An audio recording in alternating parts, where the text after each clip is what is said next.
Now, we cannot talk about Independence Day without also speaking about those who have fought for the country's independence and continued existence. That's one of the reasons Memorial Day flows right into Independence Day, a reminder of the heavy price paid for freedom.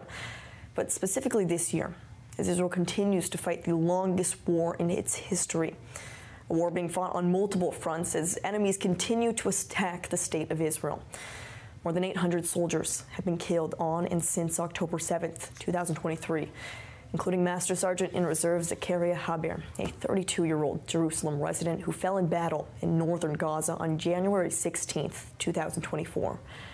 We're joined now by his widow, Talia Haber. Talia, thank you for being with us today. We really appreciate it. Thank you for having me. I'm honored to be here with you guys. Now, Talia, I want to begin by just asking for you, Independence Day, how is it for you? Because this is the second Independence Day since your husband fell in battle. What emotions are you feeling right now? It's really hard. I moved to Israel as an adult after university with glowing eyes. I got married within a year of coming to Israel. It was wonderful. I met him 2 months after I came, and Israel was a dream for me. Everything worked out great. And then obviously it came crashing down when my husband, who was so much a part of my Israeli experience, was killed. And it's really meaningful for me.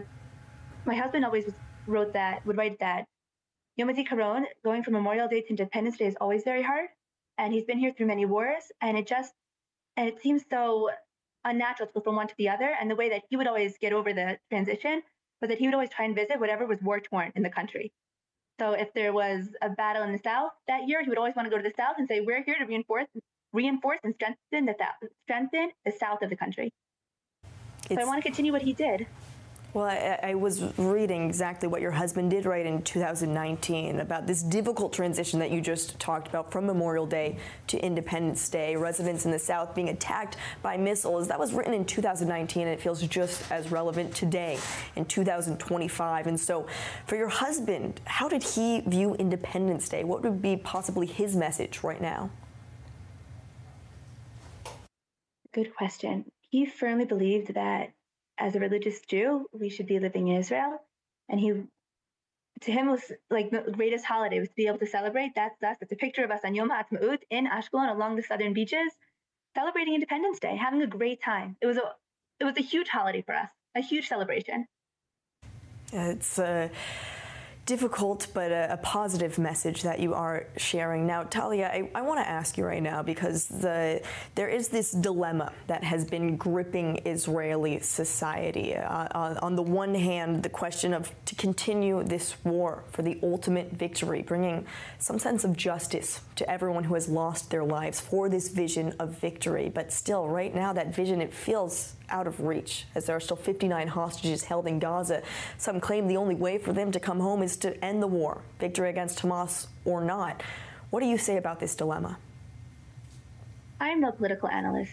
I don't know what's going on behind the scenes, but I know my husband fought for all the hostages to be able to come home. I believe we should fight until we have them all home. I'm not an analyst. I don't believe that laying down our arms will all of a sudden make Hamas want to give us the hostages. It's a difficult dilemma, and like you said, your husband was fighting for all of those hostages to come home. Talia, right now, what is your hope for the state of Israel in this next year? What is your Independence Day message? My aspirational hope, what I would love to happen is a couple of things. Obviously, first of all, hostages come home. Let's start with that. But also, something beautiful about the Israeli army is that you have people from all across Israeli society fighting together in the tank. Mm-hmm. My husband, he fell alongside his comrade Yair Katz, someone who is not religious. Since losing my husband, I've gone to many army retreats. They organize beautiful retreats with Bedouins, with Muslims, with Christians, with Jews, with everyone, really religious, secular, kibbutznikim, and people from Russia, people from Ethiopia. We're all together. And it's something beautiful you have in the Israeli army, and I wish we could take that from the Israeli army to Israeli society.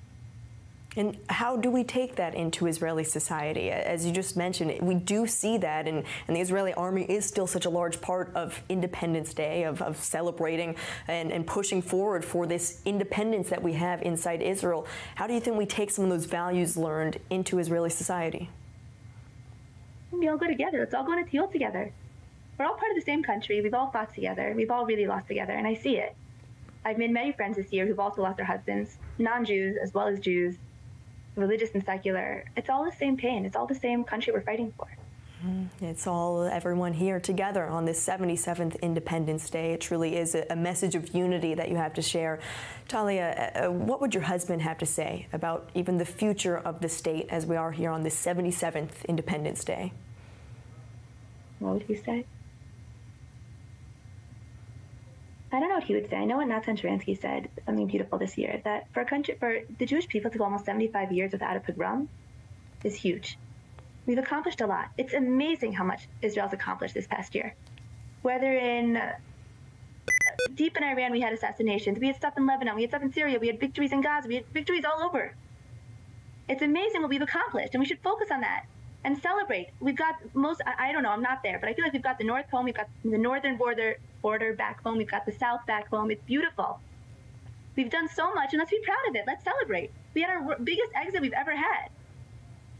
Talia, your optimism, your hope is truly inspiring, and I hope that is a message that many people can walk away from this Independence Day feeling that same Israeli and Jewish pride that you are sharing on our screens right now. Thank you so much, Talia Haber. Thank you for having me.